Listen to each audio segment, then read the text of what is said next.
what are the couple of books that you recommend? That you've been inspired by. So, can you name a couple of them which you believe the audience can really learn from and which can make an interesting new perspective for them? So I mentioned Phantoms in the Brain, which is now an old book, but one of my favorites. Journey of the Mind, old book.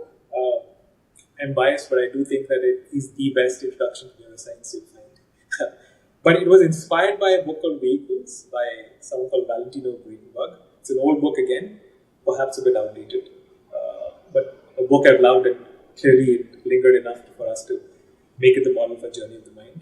In terms of recent books, if I just go through the list, I read something by Vikram Chandra, who's an Indian author who's written Red Earth and Pouring Rain. He has a very lovely book about code and programming. Right? So he's someone, I didn't know this, he's someone who's actually funded his life as a writer by actually working as a programmer on the side. So he has a very interesting perspective into the intersection of code and writing. And so another book which I read, which I happen to remember now, is a very recent book by Shashi Tharoor on Ambedkar. So Ambedkar, I think, is one of the. He's obviously well known, and after Gandhi, probably has the second most number of statues. But in terms of his body of work, it's like what it's done for India. I think it needs to be celebrated so much more. And this book actually helped me realize, in many ways, how much it's done. Both his book and I think there's a book by Arundhati Roy,